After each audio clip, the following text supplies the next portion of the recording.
welcome to this webinar. Thank you so much for joining.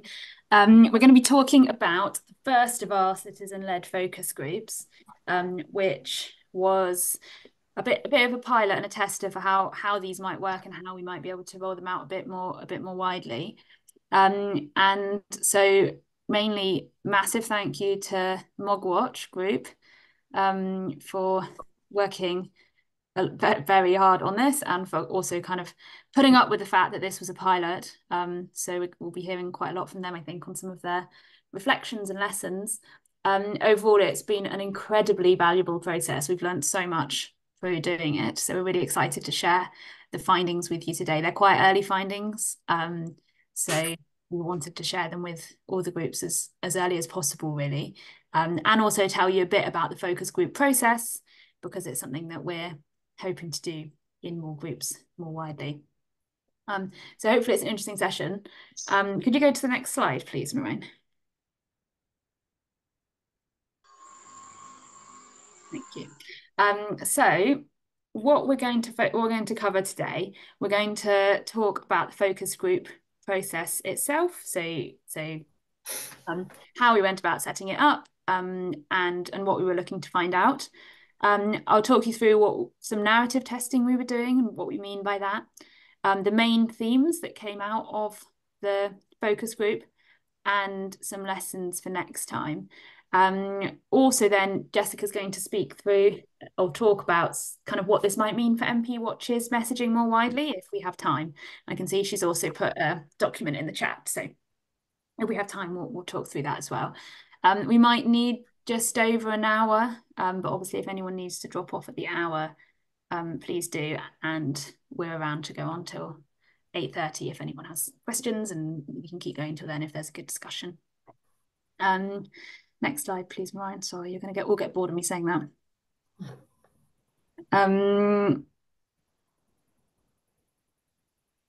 So what was the focus group process? So this all came about from a conversation we had in the autumn with George Marshall, who's the founder of Climate Outreach, about how we might be able to do more citizen-led research and, as kind of constituency groups, really research and understand and work to see who out of our neighbours, who out of all the other constituents in our constituency are we not reaching and why, and how might we be able to adapt our messaging. So this could be loads of different groups in different areas. Currently, we've already done this one with Jacob with the Mogg Watch group. We're also aiming to do a similar one with the group with Steve Baker Watch in Wickham. And so it slightly depends on who the constituency group is and who you really want to find out about and what you want to find out about your fellow constituents. So the first step in the process is choosing a target group. And from George Marshall's advice, we really recommend that you choose a group that's kind of specific and one specific group, one segment, so that you get consistent data as far as possible within that group. If you chose a wide range of people, you probably wouldn't really be able to get into a deep conversation about the specific issues that a certain group care about. So for Mogg Watch, the group they chose was soft Tories. So people kind of centre-right, people who kind of hold some conservative, small c conservative values, might be confused at the moment about whether they kind of believe and want to support the current Conservative government. And a group that's obviously really relevant in Jacob Rees-Mogg's constituency, and a group that engaging could potentially be quite powerful.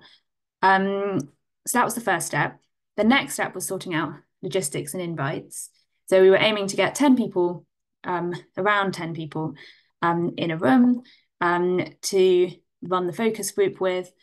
There's obviously quite a process in working out like where that takes place, how all the setup, making sure that the invites work and also the invites are transparent.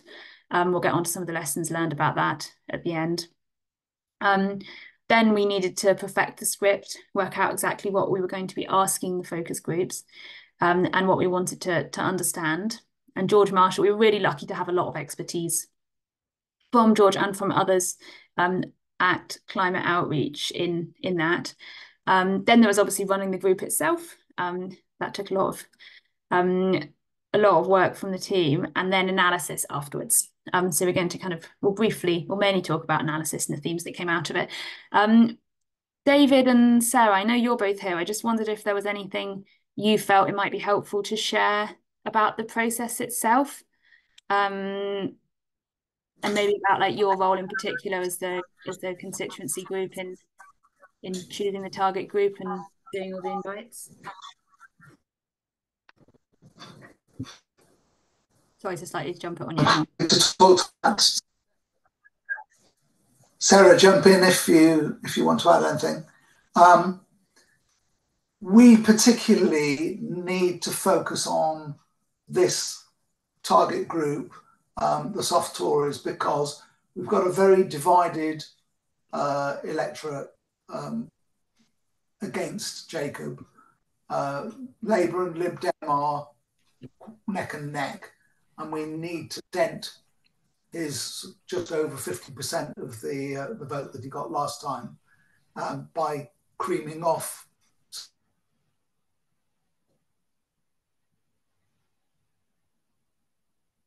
I think we've lost. Has anyone else lost David's sound? Yes, it's gone. Yeah. Some of those. David, we're losing you a bit. Your sound's cutting out.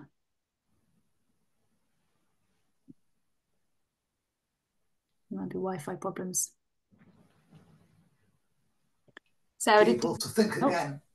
And so it's really important that we understand what resonates with them and what turns them off. Try again.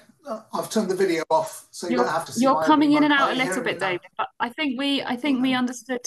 Can you hear me? We can hear you, but only in and out, so it's quite hard to understand. But I think we understood broadly what you were saying about Jacob Rees-Mogg being such a divisive figure, and the need to understand what that group who might be potential allies, what is going to appeal to them and what is going to alienate them. And Daisy, may I jump in? I think he also meant that the Conservative and, the Labour and the Lib Dem vote last time was pretty balanced. So it's potentially what Compass think of as a tragedy seat as well. And just to say that it took us a while to sort of find the people, and we were initially kind of a bit nervous about asking people, but actually when we did ask people, most people were, well, some people said no, that's fine, but other people were willing to do it just based on them knowing you as a person. So they trusted you. So it's quite, okay to ask your own sort of friends and acquaintances, really. We had a bit of confusion. Well, not confusion really, but as I said, because we had the sort of training with George saying, on the one hand, you could have a really mixed group with a real range of people. So you kind of covered all the bases, if you like, and had a spread of ages, gender, race, get a real spread to sort of, so that the constituency, all parts of the constituency could be represented. That could be one way of doing it. But he said the good thing about that is that you might get a really broad range of views. The not so good thing is that the people might not feel so comfortable with each other to really open up. So that is the plus side of targeting a particular group, or maybe even going into, like, if there's a group already, like a WI, for example, if you are involved with your local WI, you could set up a focus group with them, or, a specific group, maybe people who already know each other. Or not, so they would feel more comfortable and might open up a bit more than if they were a really diverse group. So there's pros and cons for both, really. But we certainly felt we learned a lot from and things that unexpected things as well from the group of soft Tories that actually came along in the end. Yeah. And super, super valuable things. So which we'll cover shortly. Great, thank you both. Sorry, David, about networking. That's really frustrating. So can we go to the next slide, please, Maureen? Oh, I think it's missed a slide.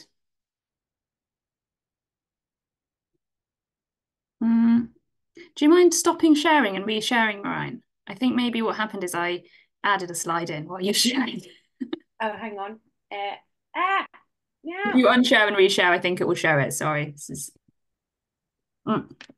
So yeah, as you can see, kind of the process was basically choosing a group and then kind of running the process, all of which was really led by the Mogg Watch group, but with support from us. So for people who want to do this sort of similar focus group in the future, we provide support. I've been working on this to provide support. But yeah, the Mogg Watch group was making the decisions about which constituency group they wanted to focus on. Sorry, which group within their constituency they wanted to focus on.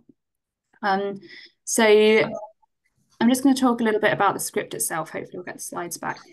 Sure. Daisy, just before you go into that, can we just touch on the fact that one of the critical factors was we were asking people just to give up 2 hours of their time.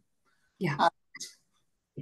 And, we know that because we asked the question later on, if we'd have asked for 3 hours, then people would have felt that was too much and wouldn't have committed to it. However, at the time, once they were in the room, they'd have been more than happy to have carried on if they'd have known about it in advance. Slightly convoluted that, but yeah. Only asking them for 2 hours meant it was a reasonable ask of someone that you knew, not necessarily a friend, but an acquaintance. And it was quite difficult for us to identify where people were, should we say, on the political spectrum, to be certain that we were inviting people that fitted our brief.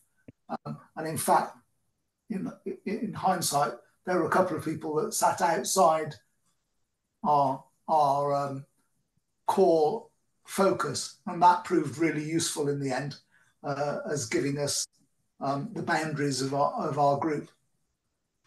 Yeah.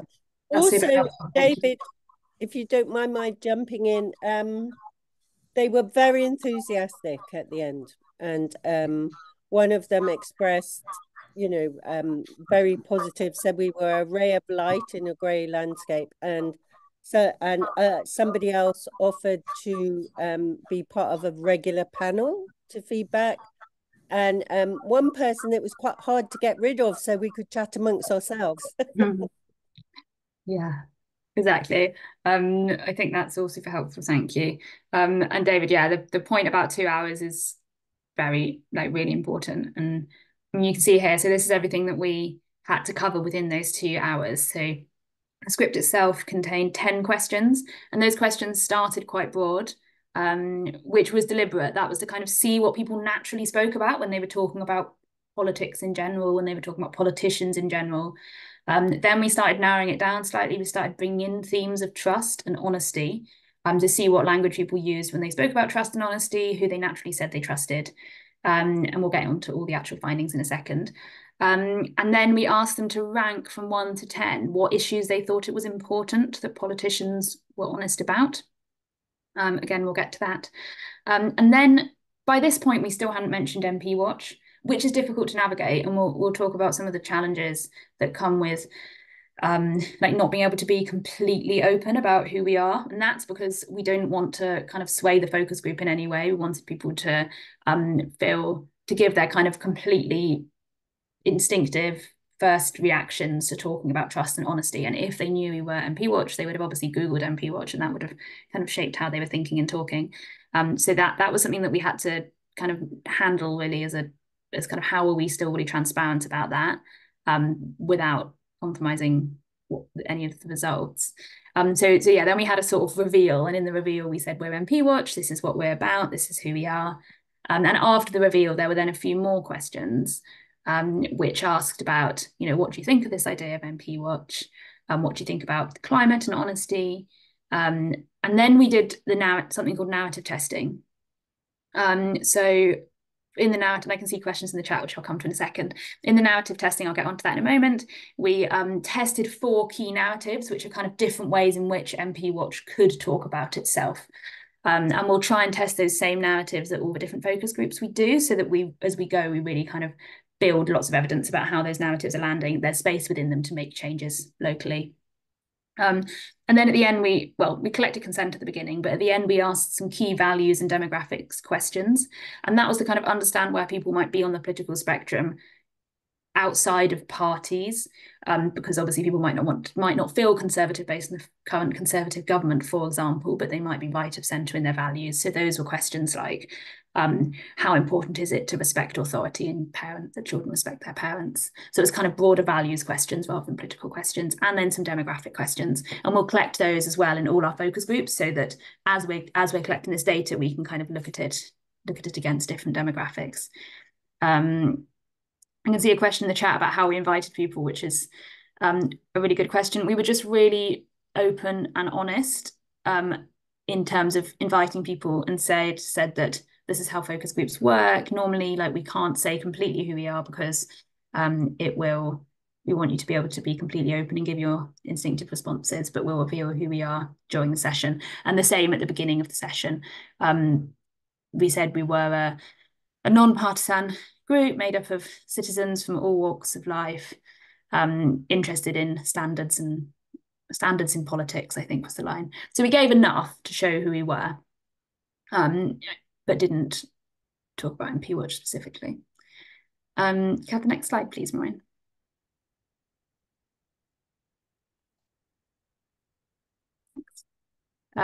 So this is where it kind of gets interesting. So these are the narratives we were testing.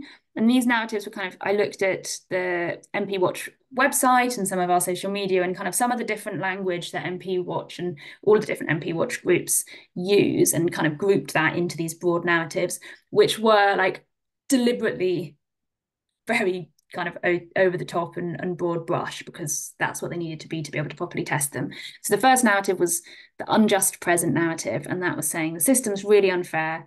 We're sick of politicians who lie and cheat. If people have been dishonest once, you can't trust them again. The tone of this narrative, and each narrative was probably about 500 words, was really angry and campaigny, quite defensive potentially. And it kind of pitched MP Watch as a sort of sole voice speaking the truth, standing up to power. And the second narrative was more public service. It was very balanced. The tone was really measured, practical. It was like almost public sector tone. And within this narrative, the role of MP Watch was to not be too political, but to be a moderate information source, which trusts voters to make their own decisions. Third narrative was a visionary future. So this was really hopeful, positive, ambitious, occasionally naive, potentially, and it pitched the role of MP Watch as a visionary leader, kind of leading the way to this future. And then the final narrative was impending crisis. This is the narrative probably that we kind of see most within environmental activist groups. So it was talking about the immediate need for action. We're living in danger in multiple crises. The tone was really urgent, occasionally partisan, kind of a sense that we'll do whatever we need to do. And the role of MP Watch in that is to be activist firefighters in the fight for collective survival. So those are the narratives, as you can see. They're kind of, like I said, all slightly caricatured. Does anyone have any questions on the script or the process or the narratives before I jump into the findings?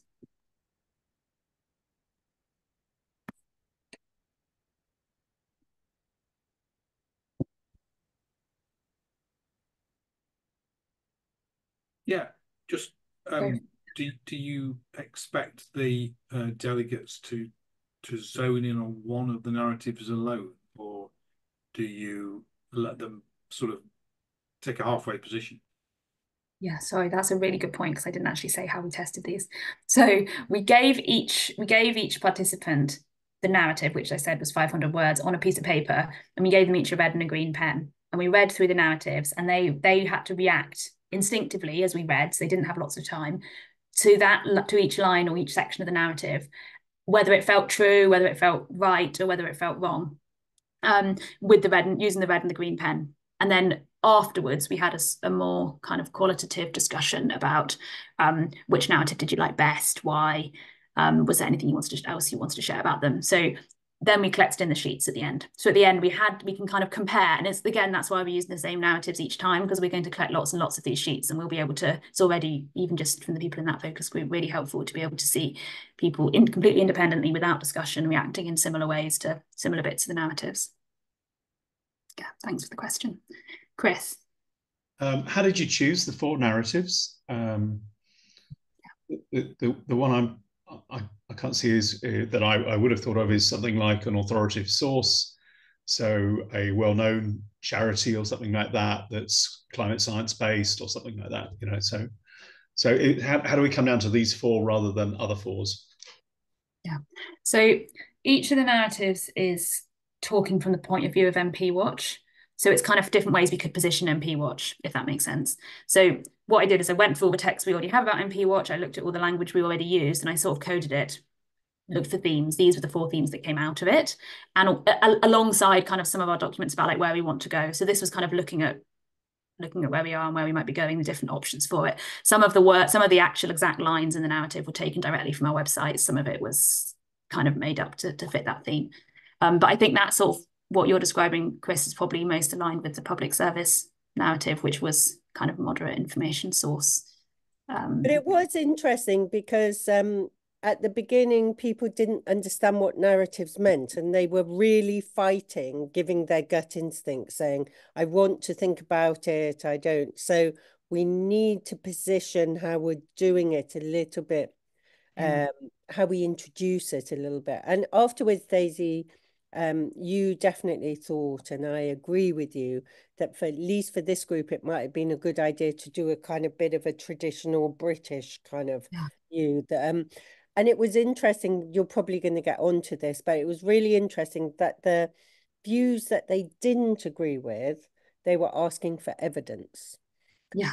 So they were saying, why is this? But the ones they did agree with, they didn't ask for evidence. Yes. So we did think afterwards, because of this group and some of the things they said, there isn't a narrative here, probably because it's not one that MP Watch naturally uses or has used, that's sort of like harking back to a nostalgic past where democracy was better, where community, and we don't use that so far because of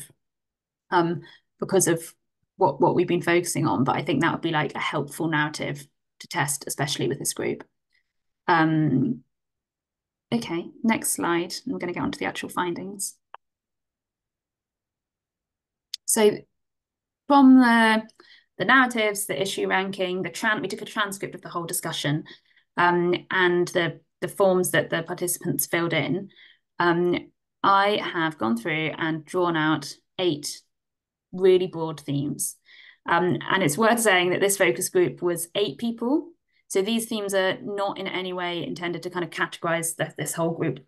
Couldn't possibly do that. They probably don't even fully categorize the views of those 8 people, let alone anyone beyond that. I think the aim is these were things that cropped up at multiple times throughout the discussion, and which were kind of reflected either in the narrative testing, in the issue ranking, in different parts. So they're kind of recurring themes. And the purpose of them is to have them so that when we do future focus groups, and when we do more work on our messaging, we can kind of test these. They're like almost a bit of a prototype, something that we can test and add nuance to, or kind of maybe they won't work in some instances, maybe they will. So they're a starter, really. They're not in any way intended to be comprehensive. So I'm going to run through the first 4 themes and then pause, see if anyone's got any reflections, and then the second 4, because I'm a bit conscious of time. So the first theme was, as Jessica mentioned, a real sense of pragmatism, a rejection of idealism in favour of evidence. So the visionary future narrative, for example, was kind of quite roundly rejected as motherhood and apple pie. It wasn't realistic. There was a sense that kind of subscribing to that sort of utopia, and that was the word that the group were naturally using rather than us, that utopia is naive, and that's something that they kind of referred to progressives or that even their own children as kind of having that naivety. And that sort of pragmatic realism extended to the likelihood of a future that's free of fossil fuel interests. So they felt that aiming for a future free of fossil fuel interests is naive. On that part of the narratives, there was lots of red negatives, and someone said, like, this is just too idealistic. So that in itself is quite interesting for our messaging, and whether if we're thinking about this group, if we want to talk about a future, for example, that's completely free of fossil fuel interests, or if we want to say, focus on the present, or say we need fewer fossil fuel interests, we need to reduce the amount of fossil fuel interests, or there's a kind of language question there, which is a very live question. And similarly, like where we'd used language that was kind of quite strong. So some of the narratives and in some of the discussion, people were saying things like, it's disgusting that X, Y, Z. There was a reaction against the use of the word disgusting. So it's the kind of a reaction against strong language. Again, that kind of moderate pragmatism. Question about the age. They were all fairly old, over the age of 50. No, I think there's anyone under. There was definitely no one under 50, but I think most people were 60 plus, which I feel like is characteristic for this group. Definitely in the kind of older age brackets. So yeah, that was kind of that theme. And we saw it come up again and again, people saying, but what's the evidence? We won't needing evidence to be able to really understand and get behind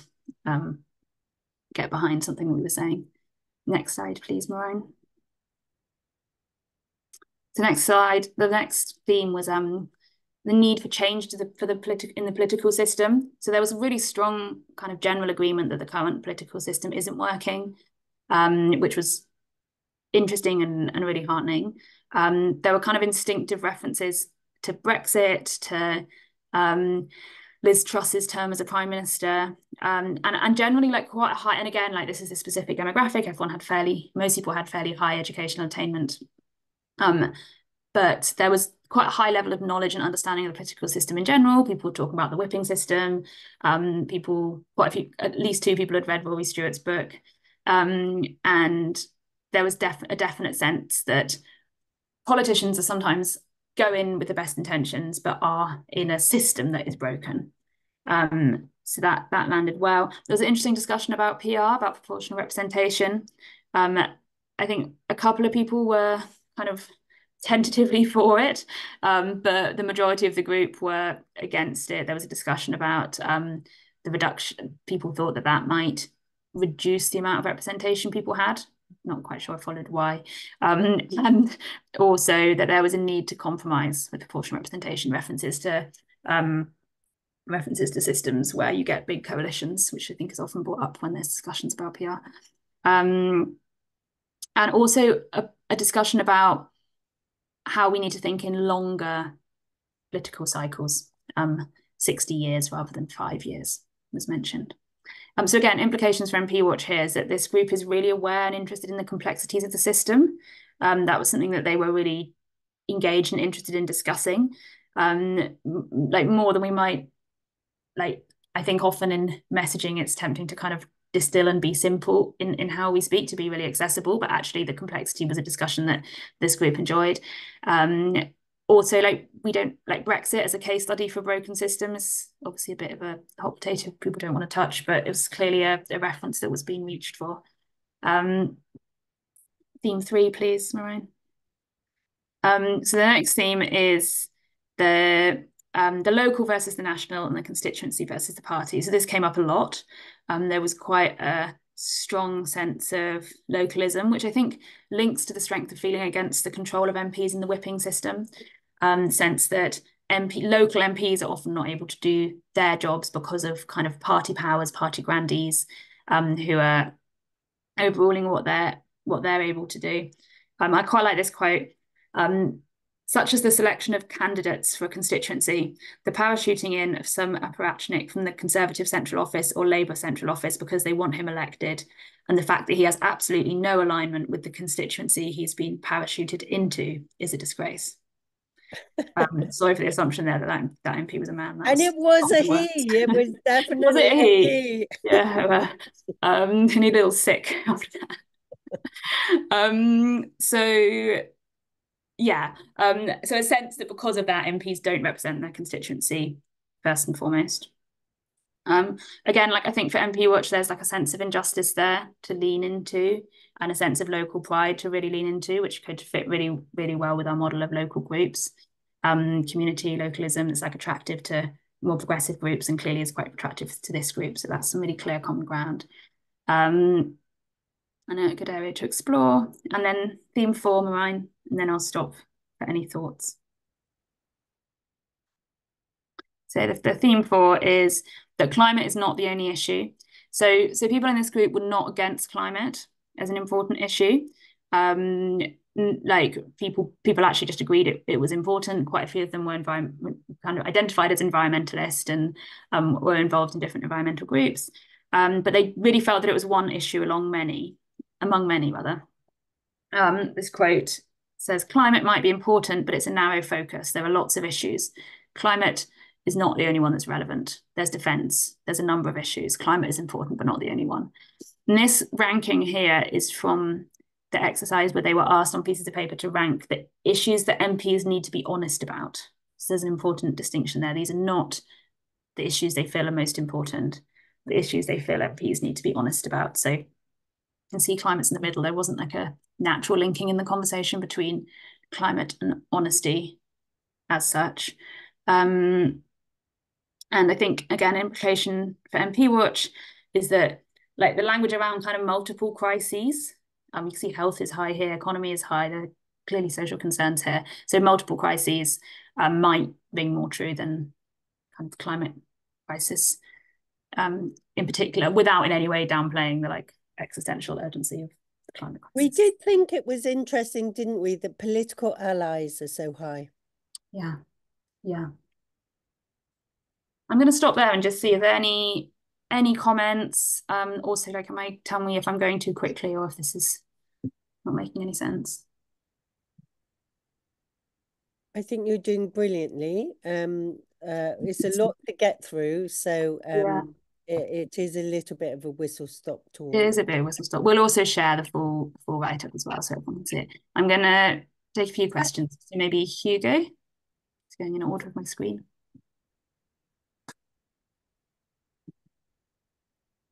Can you just say what political allies means? Is that like shorthand for tactical voting? Yes. No. What political allies is, I'm sorry, I've put in the actual sheet that we gave them, we had examples for each of these. So this probably looks a bit shorthand.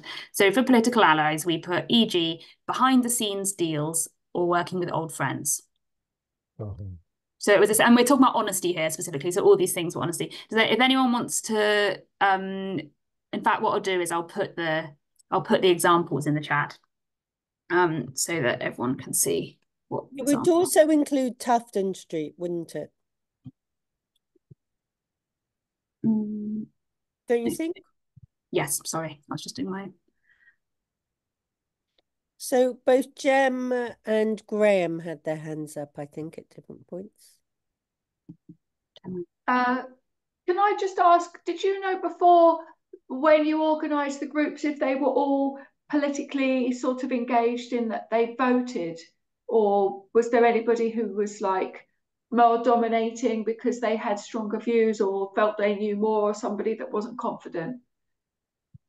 I might suggest that someone from Mogg Watch answers that, because you were the ones who did the invites and the recruitment. How did you, because I know you decided soft Tories.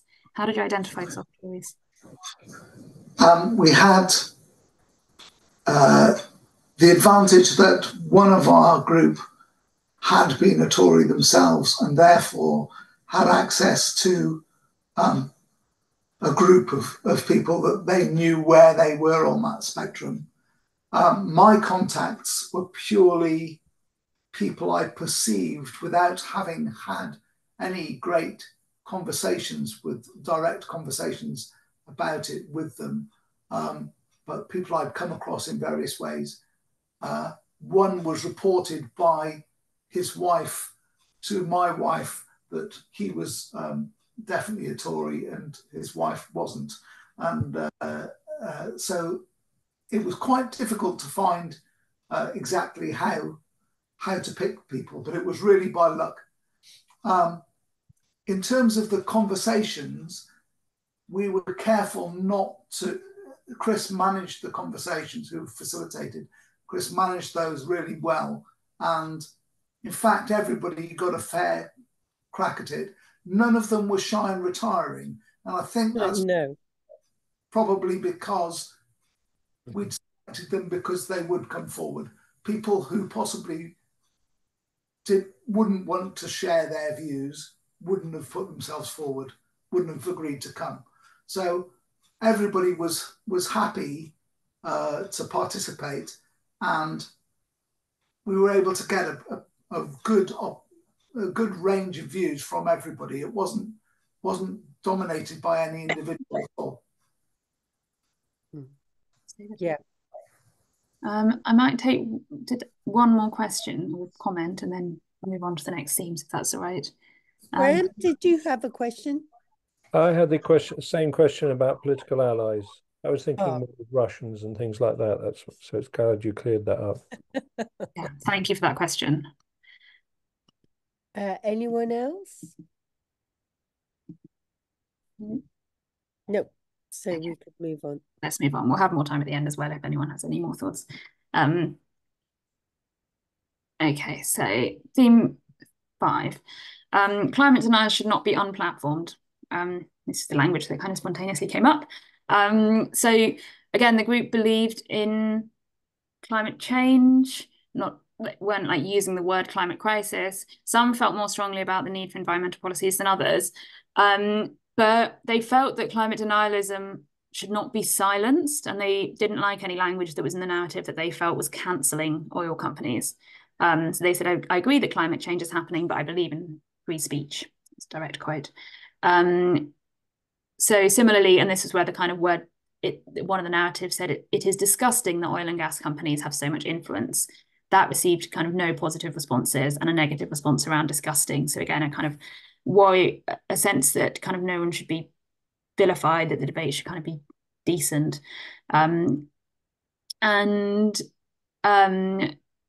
Yeah, there was another quote which I think is quite interesting, which is, so if I'm a climate denier, I have no right to speak, or if I'm an oil company chairman, you're the same as the current politicians. You're doing all the things you don't want these people to do. So that it was kind of interesting throughout, definitely in the value sheets, and this is something that's kind of probably fairly obvious for this group, but that personal freedoms are a really high priority. They really strongly agreed with the statement, we shouldn't tell people how to vote. So again, like personal freedoms coming through in different ways that we could kind of choose where to lean into that.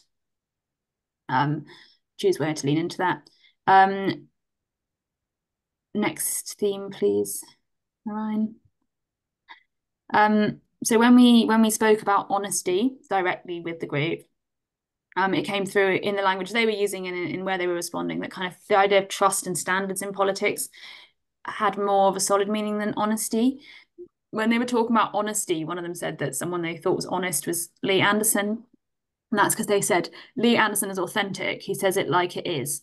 I like his honesty for saying what he thinks. And that's a kind of interesting conception of honesty, because it's not thinking about honesty necessarily as true, evidence-based. It's thinking of honesty as like, you know, saying what no one else dares to say, which is something that we hear when we're talking about Suella Braverman or more, you know, the really populist politicians. So I think that's a kind of interesting learning for us about how we use that word honesty and how we think about it. Similarly, when they were talking about honesty, they kind of mentioned Angela Rayner, obviously a very different politician from Lee Anderson, but it was the words they used to describe her honesty, which was, she just says it from the heart. So again, a sense of authenticity and being true to yourself, rather than referring to any sort of objective or scientific truth. And I think honesty in relation to climate or science policy or policy in general doesn't always correlate to this sense of like immediate felt authenticity. So it's something we need to be careful about. Trust and standards, however, definitely standards in public life, had a much kind of clearer sense of what that meant. Trust was really based on personal integrity, so personal expenses, political allies, things that were coming up high in that ranking scale. We saw the list of politicians that they trusted was interesting, and I think this will only be useful really when we're hearing this time and time again or seeing who crops up. But they mentioned Angela Rayner, Rory Stewart, John Major, Ken Clark, Angela Merkel, Theresa May, Michael Heseltine, and then Lee Anderson. So sort of range. So, and then there was also a sense that, I guess this links to the pragmatism, but a sort of acceptance and maybe even empathy that MPs can't always be honest. So they were talking about the COVID briefings, and they said, I used to squirm when a Secretary of State after Secretary of State came to the camera each day and clearly had been given the party political script, and you could see him lying through his teeth. Someone else said you could see it in their eyes, they didn't believe it, but they didn't dare go against the party system. So there's again a sort of a sense of like that sometimes MPs want to be honest but can't, which again is interesting for us. And that leads me on to the next theme, Orion. Theme 7, MPs deserve understanding. So yeah, we had lots of positive reactions in the narratives for the lines that were about politicians should be treated with more respect, their private lives won't be smeared in the media, and in return, they'll be open with us about who they're lobbied by and who funds them. So that sort of language that's that like quid pro quo, we want a more honest MPs to be more honest, and we also want kind of them to not be scared for their lives.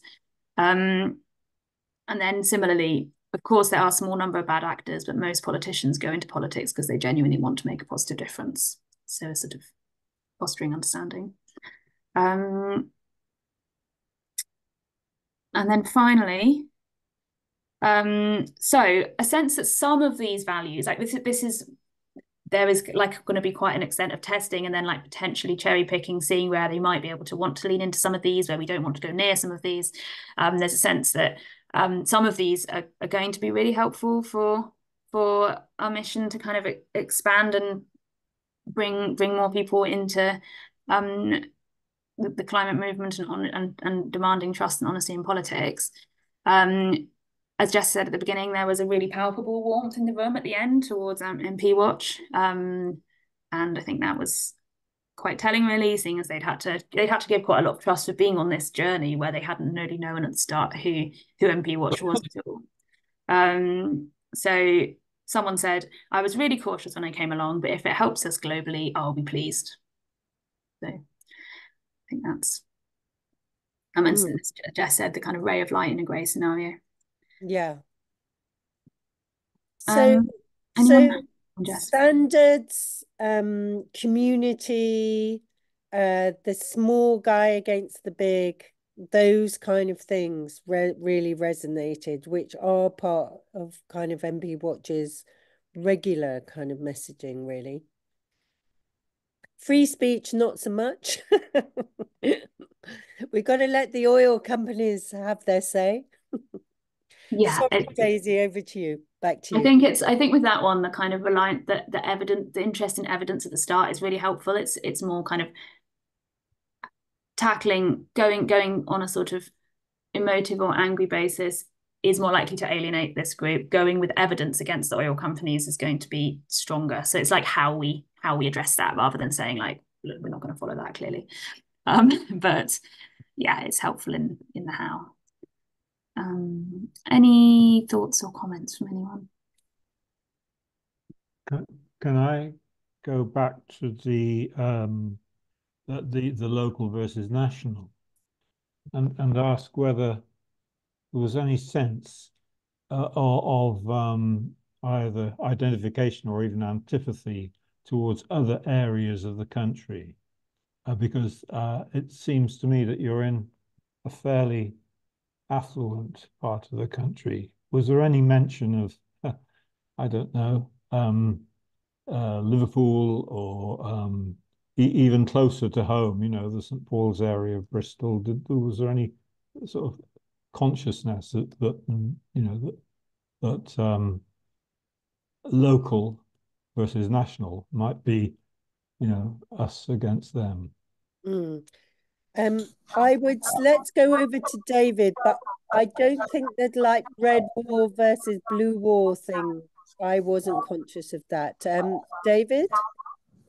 I agree that there were no other competing areas more deserving were considered that didn't come up at all. And I don't think they were particularly asking for their area to get sort of preferential treatment in any way either. No. So there was purely about ensuring that they were represented by people who understood the area. And there was definitely a sense, wasn't there, David, that say the guy who one of the most right wing of the group happens to be an energy engineer, and he had tried to lobby Rees-Mogg about the grid and being able to put energy into the grid, and Rees-Mogg had said, "Leave it with me," and he felt it meant shut up and go away. Absolutely. Yeah, that's true. That's true.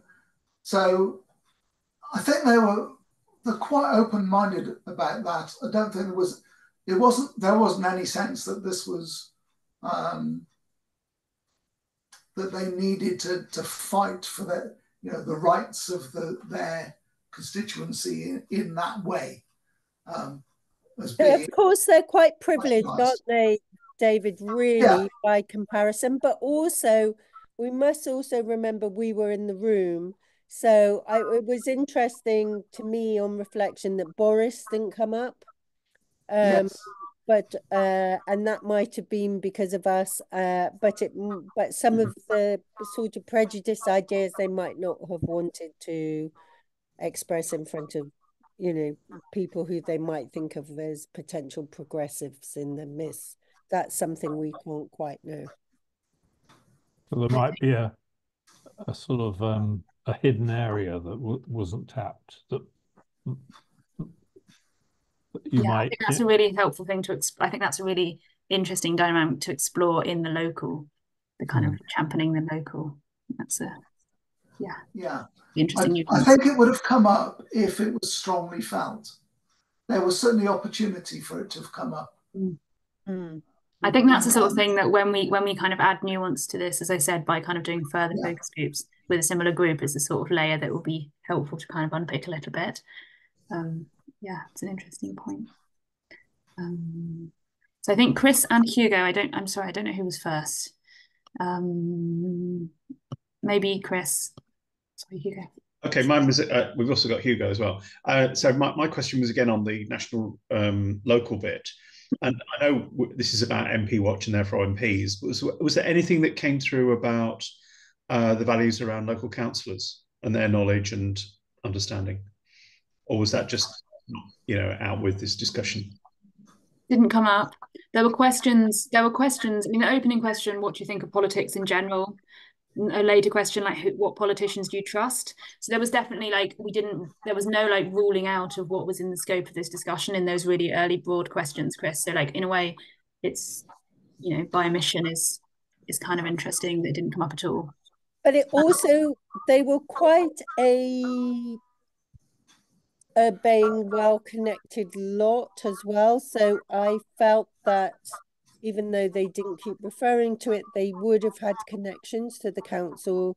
And one of them referred to Jacob Rees-Mogg as Jacob. It felt like they had access, and background knowledge. Yeah, it's just about whether people trusted councillors more than MPs. I think it's interesting. We were actually meeting in a church hall on Keynsham High Street, which has made the national news for the way it's been improved, but people keep falling over the curbs. And there's a big hoo-ha about that. And the local council has been very strongly criticised by lots of people about that. That didn't come up at all. And there's quite a campaign about wasting money and being useless around that particular issue and a few others, which could have come up in relation to the Lib Dems. And if this group was going to attack, I'd have thought that they might have wanted to do that, but that didn't come up when there's a sort of open goal there, they were literally on the high street. They could have scored without any penalties. Right. So who was next, Daisy? I think it was Hugo. Yeah, Yeah, thank you. it's just an observation, really, listening to the atmosphere as to what was going on in this group. I've spent the morning on the pavement, and it fits extremely strongly with the impression I get whenever I'm on pavements, is that everybody wants to make the world a better place. That's an extremely strong motivation of everyone who talks to us, I think. Great. Thanks, Hugo. David? So you said that people, when they didn't agree with I don't remember what you call it now,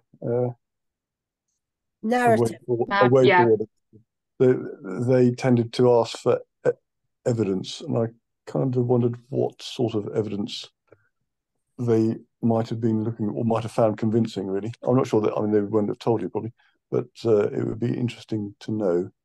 Well, there's loads, if they're really interested, they could go out and find it down us. But so, David, it felt like they wanted the kind of evidence that if you were writing an article, you might link to, sort of reports, things in the public realm, examples. But because these were narratives rather than articles, then we didn't do that. But normally, if we were to put something on the website or to put some, to write an article for Byline or whatever, we would do that. Well, if one of the narratives was, I can't remember what they were now, but if they're saying there's a disaster coming or whatever, and they're saying, oh well, I want evidence of that. Well, there's lots of evidence. Everyone will have seen evidence. Well, if they read the Daily Mail, they've got the wrong sort of evidence. Yeah, no, you're right. But it was less that than saying fossil fuel companies are running amok. It was that kind of stuff that they wanted, evidence of. So it feels like, although conservative environmentalists kind of have our general take on what's going on, they don't have the same attitude to fossil fuel companies because they don't think it's bad to be out to make money for the sake of it. But they might feel it's wrong to be, this is just my hunch, out to make money at the expense of the planet. But they don't seem, from a progressive, someone who's been working in the climate area for such a long time, I think the fossil fuel companies are behaving like the tobacco lobby. They don't seem to see it in the same way. And I think to an extent, like the request for evidence is like a way of, so when something doesn't resonate on an emotive level and it doesn't fit their values, the kind of riposte is, well, what, there's no evidence. And that actually, like, we don't know.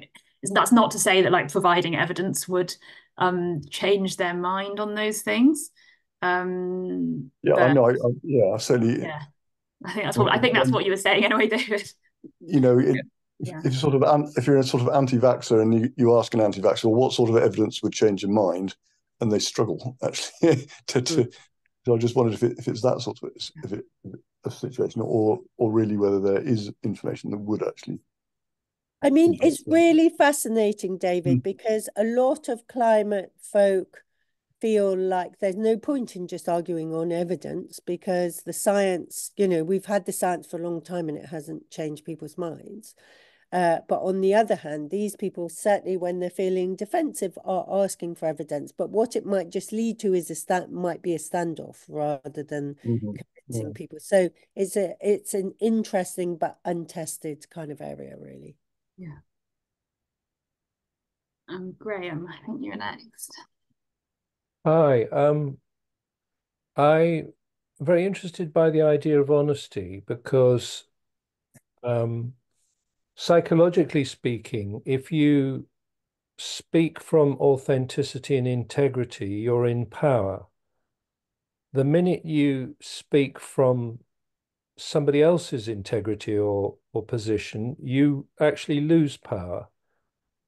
So people who are taking a party line they don't agree with are actually not, they're giving away their power. And if you elect somebody to represent you in the context of their power, they clearly aren't psychologically. And alongside that, the idea that everybody, which I mean, if you, an example of that is Lee Anderson, because he's in his integrity, he couldn't care less what people respond, and therefore people are attracted to the fact that he is powerful. The same with Donald Trump. Wishy-washy people who don't actually give you the idea that they're talking from their base and their center don't inspire you. And I think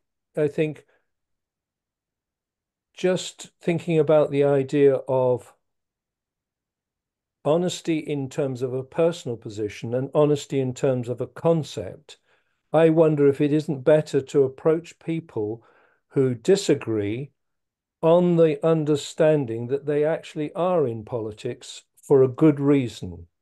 Their idea of what is good and what they can do is probably different to ours, but to give them the benefit of the doubt to explore that. So that if you were to challenge Lee Anderson and say, you're obviously in politics because you believe in the greater good of the people, how do you see yourself achieving this? What are the criteria for this good thing which you hold in your heart? Because it would be extraordinary to have people in politics, if you like, with evil intent, pure evil intent. Absolutely. I thought the Angela Rayner was quite heartening, but and it was one of the quite right-wing people who mentioned her as well as somebody else. We weren't sure if that was because she had been interviewed on Rory Stewart and Alistair Campbell's podcast and it's come quite across quite well. But she certainly has some of those qualities. And but I really liked what you said, Graham. I'm going to have a think about that.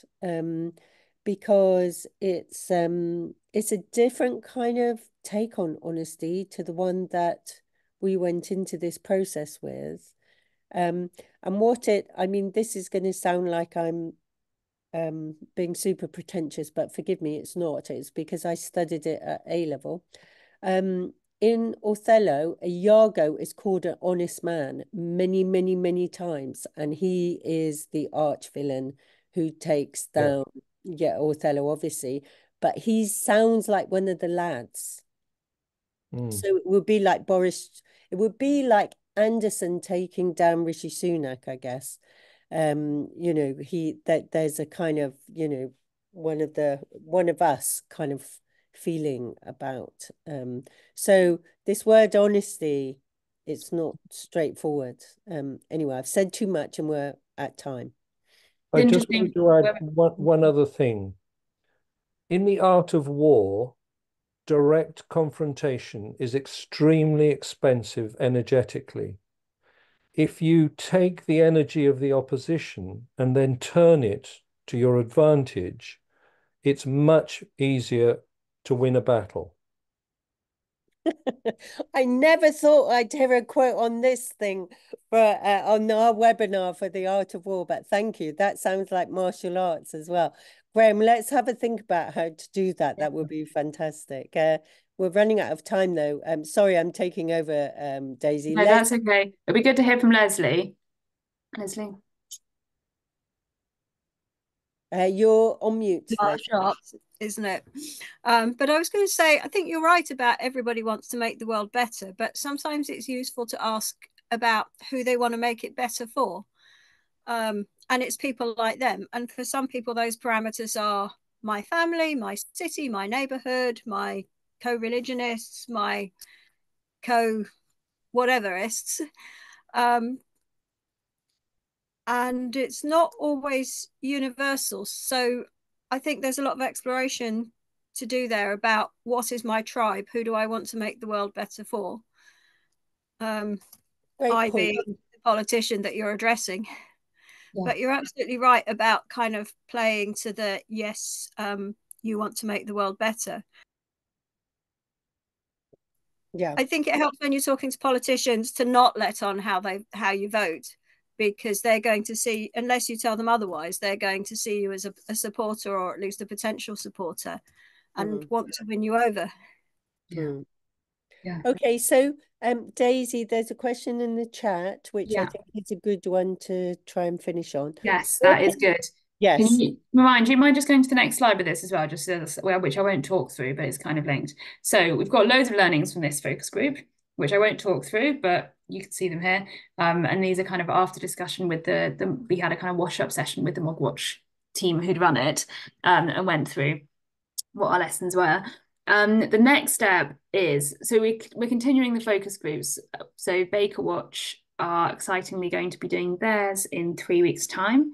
And they're hoping to talk to the Pakistani community in Wickham, which is a community that MP Watch hasn't really reached, and also people living in food poverty, so users of the food bank in Wickham. So groups that feel kind of relevant to the Baker Watch group in Wickham. And then at the same time, like after that, we're hoping to roll this out a bit more. I'm sure it's the sort of thing that like some of the groups on this call feel like might be interesting within their constituency to understand a bit more about specific groups. We'd quite like to do some more with this specific group of soft Tories, because it feels like we're starting to get a little bit of data on it, and it would be really good to test it. So yeah, those are the next steps really. Does that answer your question, David? Yeah. This is a pilot really, so we're feeling our way and learning as we're going, and hoping to roll this out a bit more widely. Yeah. Thank you so much, Daisy. That was a really rich experience. I think actually, just like the focus group could have gone on for 3 hours or 4 hours, I think we could have gone on much longer with this. It's so wonderful to see you all engaged and thinking about it. I have written a kind of first draft of some conservative messaging. If you want to leaflet or write for magazines or something that might have that kind of readership, which I will share in the MP Watch WhatsApp group. But I'd really like to thank Daisy, because that was a lot of work and really fascinating. So thank you so much. Marianne, do you want to end sorry, am I missing something? No, you covered No, this. no, we've done that. Yes. We've done that. Don't worry. Okay, so we'll let you all get on with your evenings, but thank you for sharing so much with us. Thanks, Daisy. Brilliant work. Thank you so much, everyone. Thank you for all your questions.